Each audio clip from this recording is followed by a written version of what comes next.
Hey everybody, Rob here. It's time for a few new pro-revenge stories. First one, Revenge on Evil Landlord. Let's jump right in.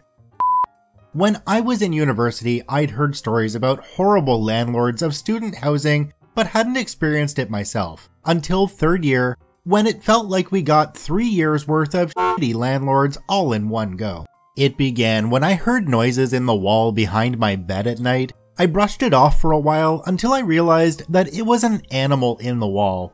I told the landlords the next day, and they immediately played dumb, acting as if I was stupid in front of my housemates for suggesting that something could fit inside of a wall. That was the first alarm bell. Why immediately try to embarrass me into dropping it? After explaining that I know what a cavity wall is, she asked if we'd seen anything in the kitchen. Oddly specific, we didn't think about it until later. From then on, her husband dealt with us. We weren't aware that he was our landlord too. A little time passes, still nothing done about the noise in my wall. Not that it was a surprise. I'd worked out by then that it was probably something like a mouse and that it could run through the terrace of houses as long as it didn't chew its way through my wall or die in there. I put the whole thing on the back burner. Until we were all sat in the sitting room and heard a thud in the kitchen, then squeaking. There was a giant rat in our kitchen. The rat disappeared into a hole in the completely crumbling kitchen wall, and the landlord claimed that we made it up and that they'd never had a rodent problem. I contacted the previous tenants through Facebooking names I found on letters for them that had been posted to us by mistake.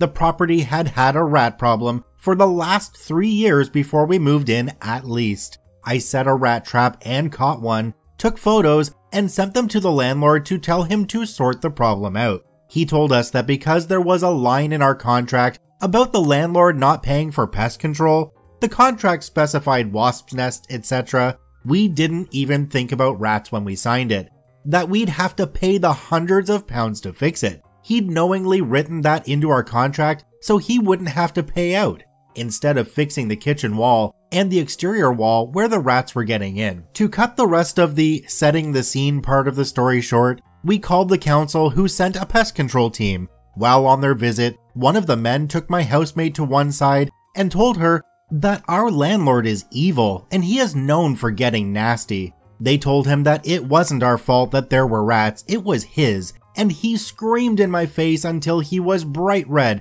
about how I was a terrible person and was trying to take him down for no reason. One of my housemates had to leave because she was scared. I wasn't. We were in a room full of men who were backing us up, making himself look worse for screaming in my face like that.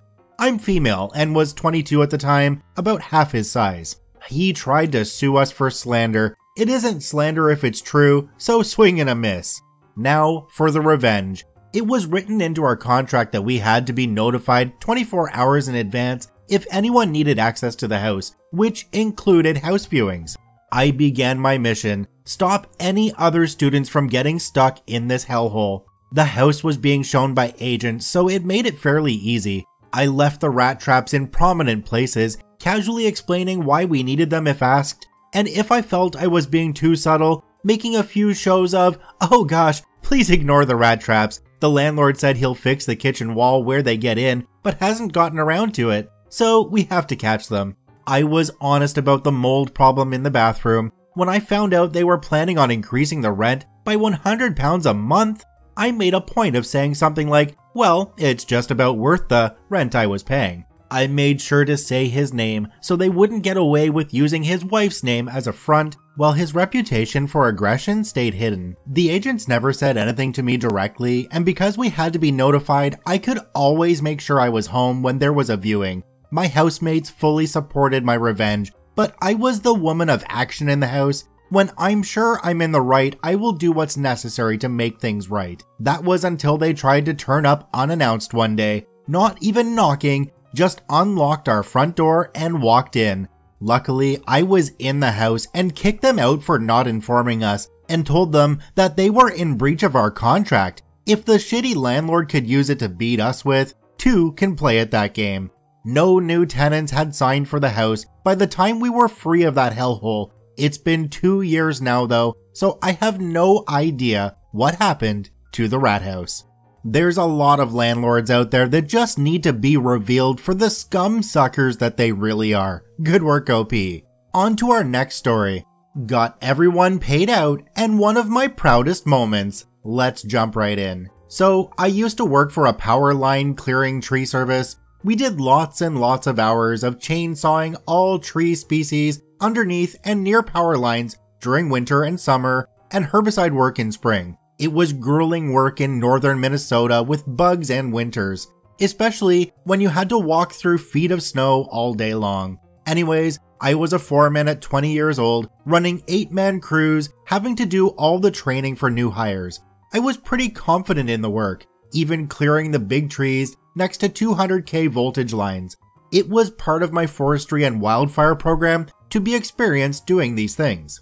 The place I worked at had a really high turnover and was run pretty poorly. All of their vehicles had over 240k on them, the machines were always breaking down, and you were away from home 5 days a week for $15 an hour. Here's where it gets messed up. We would be forced to show up to our job sites at the start of the week by 7 a.m. to be ready for the day regardless of where the site was. That could mean getting up at 1 or 2 a.m., driving the hour drive to the shop, spend an hour getting gear together, then driving 3 to 4 hours to get to your site by 7. And all of that time was unpaid until we got to the site. This pissed almost everyone off, especially us young guys, because they stuck us the furthest away. After doing some searching, I found some info from the Department of Labor stating that we should start getting paid from the start of our principal duty or when getting equipment to fulfill our principal duty. With this new information,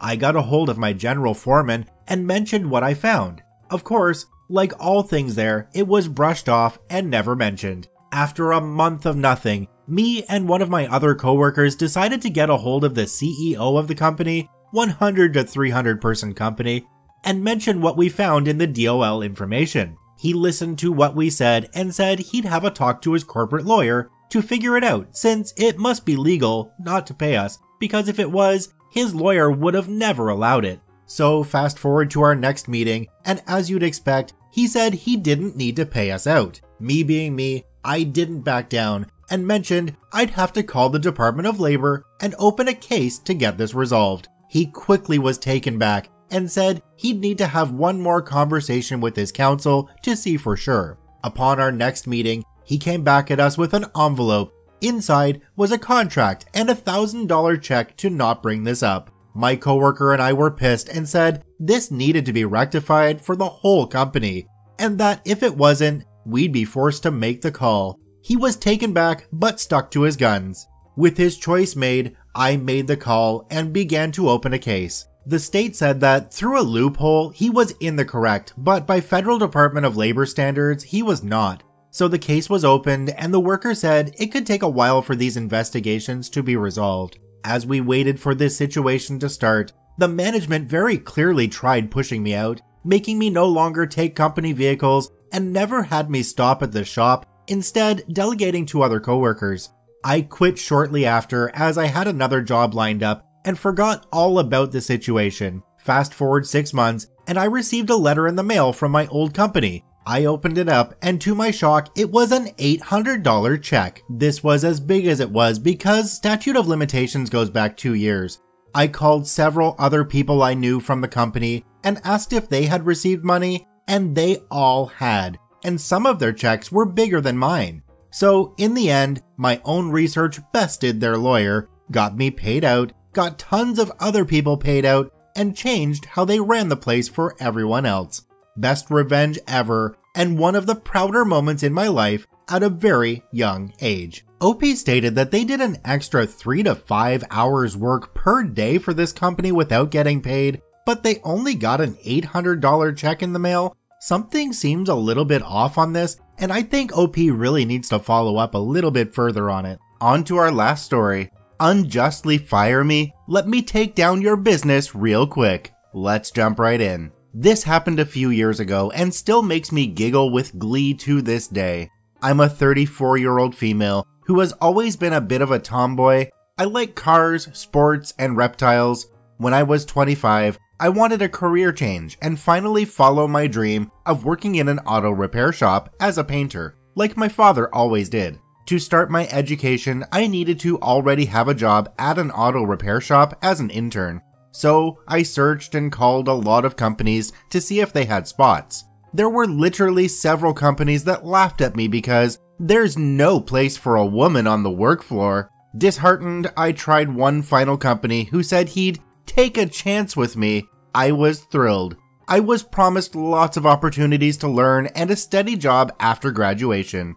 I started a week later and the first 2 weeks were awesome. I learned a lot and was promised even more opportunities. He promised I would have 2 to 3 hours a week of private time with the resident painter for practice. Soon after though, it went downhill. The owner had bid on a contract with a large city in our country to restore underground containers. I had to sand them down, put sealant on the edges, and prepare them for painting. Tedious work, but I did it diligently.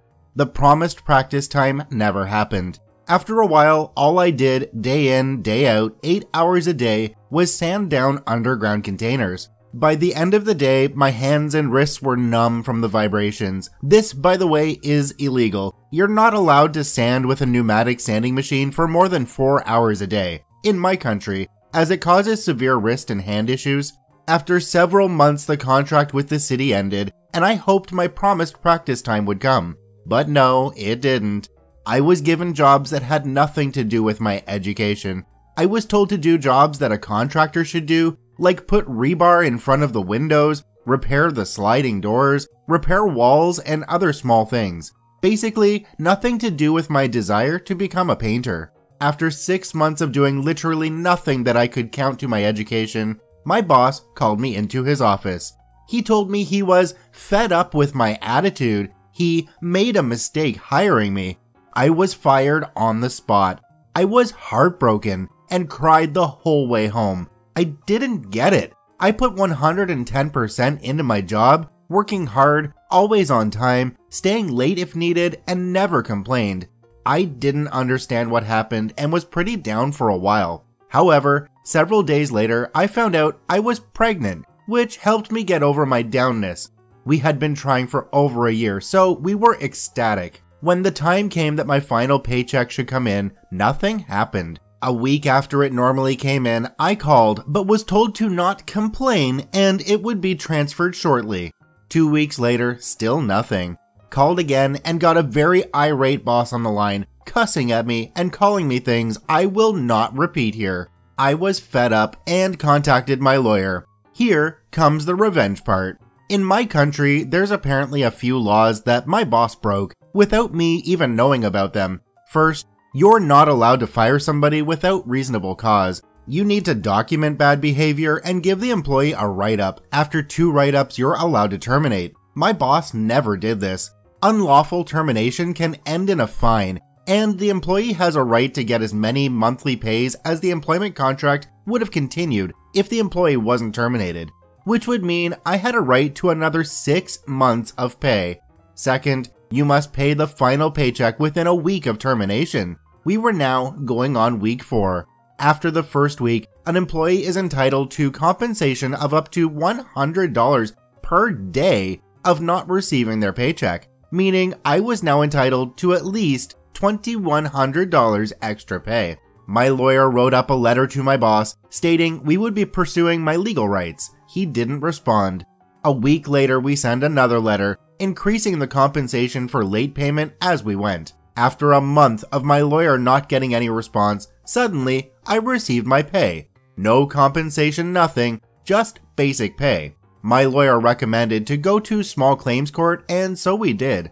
Mind you, it takes about 3 months before you can appear before court. He didn't even show up in court, but sent a statement through his lawyer saying how I was a horrible employee, blah blah blah. However, he had no proof whatsoever, but I did. I had my performance reports from 1 month into employment and 4 months into employment, and they were stellar. The judge saw right through my boss's BS and awarded me 6 months of pay, $12,000. 4 months of late payment compensation. This is because he didn't pay the full amount my lawyer requested, as was my legal right, about $12,000. Legal fees, now about $3,000.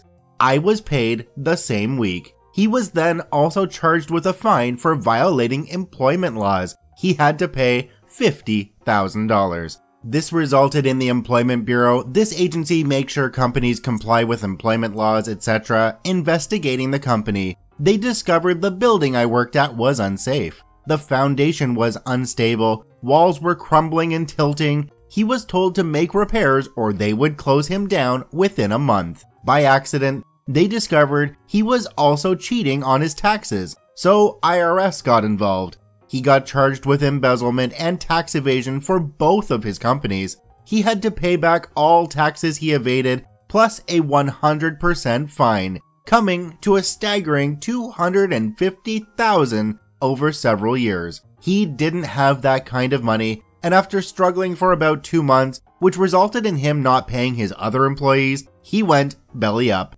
Both businesses shut down, and the building I worked at even got demolished. 10 years later, it's still an empty plot, and if I ever feel put down by somebody, I take a short drive to that place, and it reminds me karma will eventually step in. The comment section down below summed this one up pretty nicely. One of them said, "This worked out well for your family. You really don't want to work in a paint shop around volatile chemicals with a fetus inside you, especially in an unsafe one with poor safety practices." OP says they used the money to do some much needed renovations to their house, pay off some debts, and make sure the baby would have a nice room.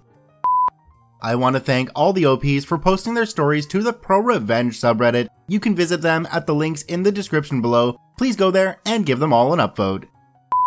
Once again, this is Rob from Karma Comment Chameleon saying thanks for watching. If you enjoyed the video, please hit that subscribe button, drop a like, and share it with your friends, and we'll see you in the next one.